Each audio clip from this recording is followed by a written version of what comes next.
میرا نام قاری منیر ہے۔ میں اپنی مسجد میں نماز کے بعد بچوں کو قرآن پاک بھی پڑھاتا ہوں۔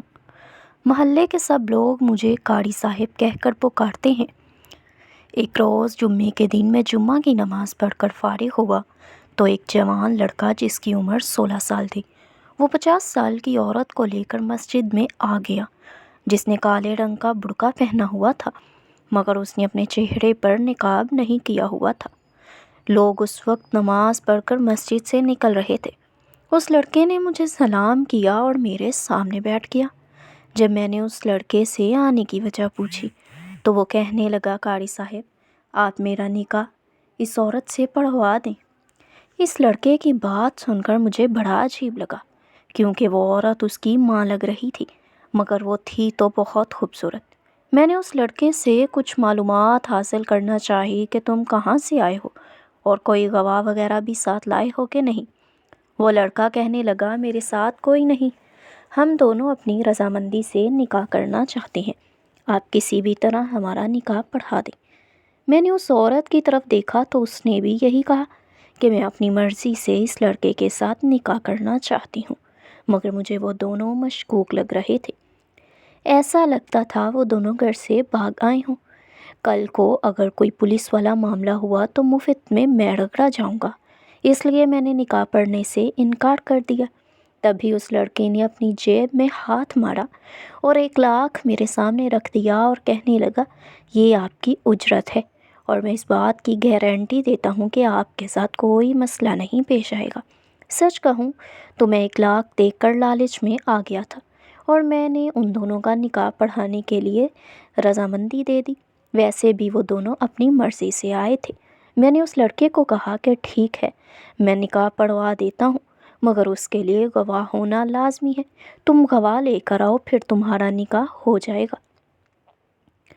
وہ لڑکا 1 گھنٹے میں گواہ لے کر آ گیا اور میں نے ان گواہان کی موجودگی میں اس لڑکے کا نکاح اس عورت سے پڑھا دیا۔ نکاح کے بعد وہ دونوں واپس چلے گئے، لیکن کچھ دنوں بعد ایک عجیب واقعہ ہوا جس نے مجھے دوبارہ اس جوڑے سے ملوا دیا۔ میرے اماں ابا حیات نہ تھے، میں اپنی پھپھو کے گھر پہ رہا تھا، اس لیے میں فارغ وقت میں اپنے ماں باپ کی قبر پر چلا جاتا تھا اور وہاں بیٹھ کر قرآن پاک پڑھتا رہتا تھا۔ آج میں جیسے ہی قبرستان کے اندر داخل ہوا تو میری نظر ایک قبر پر پڑی جس پر بہت سارے پھول تھے۔ میرے دل نے کہا کہ میں پہلے اس پر فاتحہ پڑھ لوں، پھر آگے نکل جاؤں گا۔ ابھی میں اس قبر کے پاس بیٹھا ہی تھا کہ میرے کانوں میں سسکیوں کی آوازیں آنے لگی۔ میں ایک دم سے چوکنا ہو گیا۔ میں نے پیچھے مڑ کر دیکھا تو میری جان نکل گئی، کیونکہ سامنے ایک عورت تھی جس نے کالا برقع پہنا ہوا تھا اور وہ دیوار کے ساتھ ٹیک لگائے مسلسل رو رہی تھی۔ میں اس کے پاس چلا گیا، اس کا وجود سسکیوں سے مسلسل کانپ رہا تھا۔ میں آرام سے وہاں کھڑا ہو گیا، پھر میرے ذہن میں پچھلے گزرے واقعات کسی فلم کی مانند چلنے لگے۔ یہ برقع، یہ حلیہ، ہاتھ اور پاؤں بالکل اسی عورت کے تھے جو کچھ دن پہلے مسجد میں نکاح کے لیے آئی تھی۔ اس کی روتی ہوئی آواز سن کر میں بہت کچھ سمجھ چکا تھا کہ شاید جس سے اس کا نکاح ہوا ہے وہ مر گیا ہے، اور شادی کے کچھ دن بعد یہ عورت بیوہ ہو گئی ہے۔ میں نے دیکھا وہ مسلسل رو رہی تھی، پھر مجھے وہاں موجود پا کر پیچھے مڑی اور مجھ پر نظر پڑتے ہی کہنے لگی، تم کیوں یہاں کھڑے ہو؟ مجھے برباد کر کے چین نہیں آیا تمہیں؟ میں نے حیرت سے اس عورت کی طرف دیکھا اور کہا، میں نے آپ کو کیسے برباد کر دیا؟ آپ تو اس دن اپنی مرضی سے نکاح کے لیے آئی تھی۔ وہ عورت کہنے لگی، ارے تو نے میرا نکاح پڑھایا تھا تو تو نے ہی میری بربادی کی کہانی لکھی۔ یہ کہہ کر وہ دوبارہ رونے پیٹنے لگی اور قبر پر ہاتھ مارنے لگی۔ میں نے پوچھا، کیا آپ کا شوہر مر گیا؟ نہیں، وہ تو نہیں، بس میں مر گئی ہوں، وہ یہ کہہ کر پھر سے رونے لگی۔ میں بے دہانی میں اس کے چہرے کو دیکھتا ہی رہ گیا، کیونکہ اس دن میں نے اسے غور سے نہ دیکھا تھا۔ وہ بے حد حسین عورت تھی، اس کی عمر شاید زیادہ ہو، لیکن چہرے پر اس قدر خوبصورتی تھی، میں نے آج سے پہلے اتنی خوبصورت عورت نہ دیکھی تھی۔ میں نے کہا، آپ کو اس وقت یہاں نہیں ہونا چاہیے، مغرب کا وقت ہونے والا ہے اور یہاں پر اچھے لوگ نہیں آتے، آپ کا یہاں بیٹھنا مناسب نہیں۔ میری بات سن کر وہ بولی، آپ مجھے اپنے گھر لے چلیں، میں آپ کی خدمت کروں گی، آپ کے گھر کے کام کروں گی، لیکن میں دوبارہ اس گھر میں نہیں جانا چاہتی۔ خدا کے لیے مجھے غلط مت سمجھنا، لیکن میں صرف اور صرف آپ کی خدمت گزار بن کر رہوں گی، میرا اور کوئی مقصد نہیں۔ مجھے صرف ایک پناہ گاہ چاہیے، میں آپ کے گھر والوں کی خدمت کروں گی۔ اس کی بات سن کر میں چپ ہو گیا۔ میں نے اسے بتایا کہ تم میرے گھر تو چل سکتی ہو، لیکن خدمت کرنے کا میں کچھ نہیں کہہ سکتا۔ مجھے صرف ایک رات کی پناہ چاہیے، میں صبح کسی اور جگہ چلی جاؤں گی، لیکن مجھے اپنے گھر میں جگہ دے دیجیے، میں آپ کی احسان مند رہوں گی۔ مجھے ڈر بھی لگ رہا تھا، ایک اکیلی عورت کو میں اپنے گھر میں کیسے پناہ دے سکتا تھا، لیکن اب ظاہر ہے اس نے بات ہی ایسی کی تھی، اور میں نے اسے خود اپنے ساتھ اپنے گھر چلنے کا کہہ دیا تھا۔ اب میں اسے منع بھی نہ کر سکتا تھا۔ میں نے کہا، آپ میرے ساتھ آئیں، میں آپ کی ہر طرح کی مدد کروں گا۔ وہ کہنے لگی کہ بس یہ بات کسی کو پتہ نہیں چلنی چاہیے۔ اس نے دوبارہ خود کو بھڑکے میں ڈھانپ لیا۔ میں ویسے تو پیدل قبرستان آیا تھا، مگر اس عورت کی وجہ سے اب میں نے ایک رکشے کو روک لیا تھا۔ ہم دونوں اس میں بیٹھ گئے۔ تھوڑی ہی دیر کے بعد میرا گھر آنے والا تھا۔ میرے دل میں ہزاروں سوالات تھے کہ میں نے آخر اس عورت کی بربادی کیسے کی۔ اس نے تو خود نکاح کرنے کو کہا تھا، اور اب یہ رو رہی ہے، پتہ نہیں کس کی قبر پر بیٹھی ماتم کر رہی تھی۔ اس میں میرا کیا قصور ہے؟ اگر اس کا شوہر مر گیا ہے تو اس میں بھی میرا کوئی قصور نہیں۔ میں یہ باتیں سوچ ہی رہا تھا کہ اس عورت نے مجھے حیران کر دیا۔ کہنے لگی کہ میرا شوہر شاید مجھے ڈھونڈتا ہوا آپ کے پاس آئے گا، لیکن خدا کا واسطہ ہے، آپ اسے میرے بارے میں کچھ مت بتائیے گا۔ اگر آپ مجھے اپنے گھر میں نہیں رکھنا چاہتے تو میں کہیں اور چلی جاؤں گی، پر میں دوبارہ اس گھر میں نہیں جاؤں گی۔ میں نے بہت بڑا گناہ کیا ہے اور اس کی سزا مجھے مل رہی ہے۔ میں اس کی بات پر حیران رہ گیا اور پوچھا کہ آپ نے ایسا کیا کیا؟ کیا آپ کو اللہ تعالیٰ کی طرف سے سزا مل رہی ہے؟ کیا آپ کی شادی سے کوئی بھی خوش نہ تھا؟ میری بات سن کر وہ آنسو پوچھنے لگی، پھر رکشے کی طرف اشارہ کر کے بولی، نہیں، میں آپ کو ابھی نہیں بتا سکتی، آپ کے گھر چل کر میں آپ کو سب بتاؤں گی۔ واقعی رکشے والے کے سامنے اتنی باتیں کرنا مناسب نہ تھا۔ تھوڑی دیر کے بعد ہم لوگ گھر پہنچ گئے۔ میں نے اسے اپنے کمرے میں بیٹھنے کا کہا۔ میرے پاس ایک ہی کمرہ تھا اور میں اس گھر میں اکیلا رہتا تھا۔ میں باہر چارپائی پر آ کر لیٹ گیا۔ میں نے اپنے ایک شاگرد کو فون کر دیا تھا کہ وہ مغرب اور عشاء کی نماز پڑھا دے۔ میں اس عورت کی وجہ سے مسجد میں نہیں جا سکتا تھا۔ وہ عورت میرا خالی گھر دیکھ کر ڈر گئی اور کہنے لگی، کیا آپ اس گھر میں اکیلے رہتے ہیں اور دوسرا کمرہ بھی نہیں؟ میں نے کہا، نہیں، یہ ایک ہی کمرہ ہے، کیونکہ میرے ماں باپ نہیں ہیں اور میں اس میں اکیلا رہتا ہوں۔ بیوی بھی نہیں ہے، بہن بھائی بھی نہیں ہے، اس دنیا میں میرا کوئی بھی نہیں، بس ایک میں ہی ہوں۔ پہلے میں اپنے رشتہ داروں کے ساتھ رہتا تھا، پھر یہاں آ گیا۔ میری بات سن کر وہ تھوڑی پریشان ہو گئی کہ آپ کا گھر بھی میری وجہ سے تباہ نہ ہو جائے، اس لیے میں صبح واپس چلی جاؤں گی، بس آج رات آپ کو مجھے یہاں رہنے دینا چاہیے۔ پھر مجھ سے کہنے لگی کہ میں آپ کو کھانا پکا کر دوں گی۔ میں نے کہا، اگر آپ یہ سب کچھ کر سکتی ہیں تو میں آپ کو محلے کے کسی گھر میں کام پر لگوا دوں گا، آپ کو اچھی نوکری مل جائے گی، آپ اچھا پیسہ بھی کما لیں گی اور خود اس طرح اپنا پیٹ پالنے کے بھی قابل ہو جائیں گی۔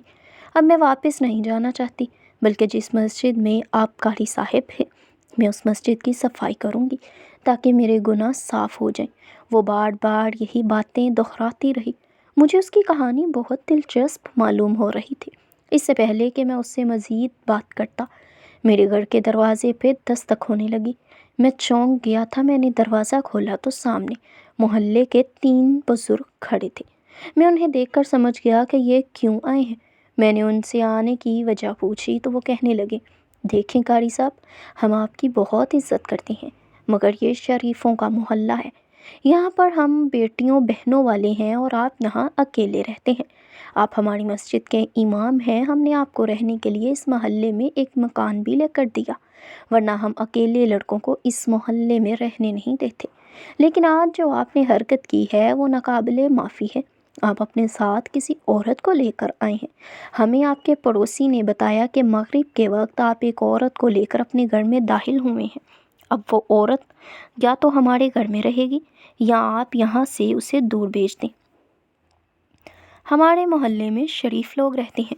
میں امید کرتا ہوں کہ آپ بھی ہمارا بھرپور ساتھ دیں گے اور اس عورت کو ہمارے حوالے کر دیں گے۔ سب محلے والے مجھ پر الزام لگا رہے تھے، مگر میں نے ان کی بات سن کر ذرا بھی برا نہ منایا۔ میں نے کہا، آپ نے تو میری مشکل حل کر دی ہے۔ دراصل یہ ایک مجبور اور لاچار عورت ہے جسے میں بڑی مشکل سے اور بڑی مجبوری میں اپنے گھر لے کر آیا تھا۔ اگر آپ انہیں اپنے گھر میں رکھ سکتے ہیں تو رکھ لیجیے، مجھے اس سے کوئی بھی مسئلہ نہیں۔ یہ عمر میں بھی مجھ سے بڑی ہیں اور کچھ دن پہلے میں نے ان کا نکاح ایک لڑکے سے پڑھایا تھا۔ میں بہت شکر گزار ہوں کہ آپ نے میری اس مجبوری کو سمجھا۔ میری بات سن کر وہ بزرگ لوگ خوش ہو گئے، کہنے لگے کہ ٹھیک ہے، آپ اس خاتون کو ہمارے گھر بھیج دیں، یہ میری بڑی بہن کے گھر رہ لیں گی۔ قاری صاحب، آپ بہت اچھے ہیں، ہم آپ کی اس شرافت کے قائل ہو گئے ہیں۔ یہ بات سن کر مجھے تو کوئی مسئلہ نہ تھا، لیکن اس بزرگ نے یہ ساری باتیں بول کر اس عورت کو پریشان کر دیا تھا۔ میں نے جا کر اس سے معذرت کی اور کہا کہ محلے والوں کی نظر میں یہ سب ٹھیک نہیں، آپ کو ان لوگوں کے ساتھ جانا ہوگا۔ وہ بڑی بے دلی سے اٹھی اور ان کے ساتھ چلی گئی۔ اس نے مجھ سے کوئی گلا شکوہ نہ کیا، لیکن مجھے اس کا احساس تھا۔ اگلی صبح محلے والوں کو پتہ چل گیا تھا کہ میں اس عورت کو غلط مقصد کے لیے اپنے گھر نہیں لایا تھا، بلکہ یہ خود مجبور عورت یہاں پر رہنے کے لیے آئی تھی۔ محلے کے بزرگوں نے کہا، قاری صاحب، ہم آپ سے معذرت کرتے ہیں کہ ہم نے آپ کا دل دکھایا ہے، اور اب ہم چاہتے ہیں کہ آپ اس عورت کو دارالامان چھوڑیں۔ وہاں یہ قانونی معاملات ہوتے ہیں، یہ عورت وہاں پر بالکل محفوظ رہے گی۔ میں نے اب بھی کوئی اعتراض نہ کیا تھا، کیونکہ میں نے جو کہا ہے وہ سچ ہی ہے۔ میں نے محلے میں ایک بزرگ کو ساتھ لیا اور اس عورت کو رکشے میں بٹھایا، اور اب ہم لوگ دارالایمان کی طرف چل پڑے۔ میں نے کہا، ہمارے پاس زیادہ وقت نہیں، آپ کو مجھے اپنی ساری کہانی اب یہیں سنانی ہوگی، کیونکہ آپ اچھی طرح جانتی ہیں کہ کل کیا ہوا ہے۔ میری بات سن کر وہ مجھ سے معذرت کرنے لگی اور بولی کہ میری وجہ سے آپ بدنام ہوئے ہیں، آپ بے شک مجھے اپنے ساتھ مت رکھیں، لیکن دارالامان میں اپنی ذمہ داری میں مجھے وہاں پر چھوڑ آئیں، اور انہیں یہ بھی کہہ دیں کہ کوئی مجھے لینے آئے تو آپ مجھے اس کے حوالے نہ کریں۔ میں نے کہا، بالکل اس بات کی فکر نہ کریں، میں ان سے خود بات کروں گا۔ میری بات سے وہ مطمئن ہو گئیں اور پھر اپنی کہانی سنانے لگیں۔ کہنے لگیں، قاری صاحب، میں آپ کو کیا بتاؤں، میں تو دکھوں کی ماری بد نصیب اور بے حیا عورت ہوں۔ اب میں نے یہ برقع اوڑھا ہوا ہے اپنی بے حیائی کے لیے۔ اللہ سے معافی مانگتی ہوں، جو بھی میں نے کیا میرا اللہ مجھے معاف کر دے۔ یہ بات زیادہ پرانی نہیں، تقریباً 2 سال پہلے کی بات ہے، جب میرا شوہر مجھے طلاق دینے لگا تھا۔ ہماری شادی کو 10 سال گزر چکے تھے، میرا 6 سال کا بچہ تھا۔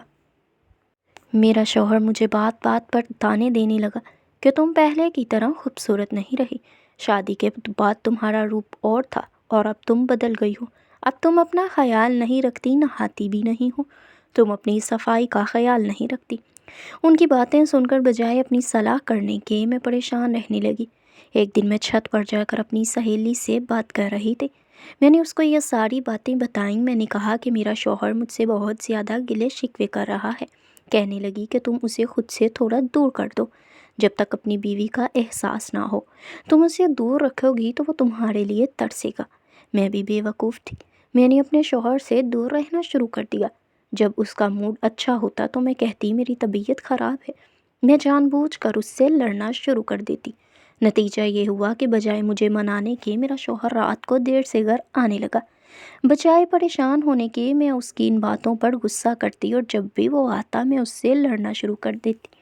میں اس سے کہتی کہ تم میرے ساتھ بات نہیں کرتے، دیر سے گھر آتے ہو، میرا خیال نہیں رکھتے۔ وہ مجھ سے بحث بھی نہ کرتے۔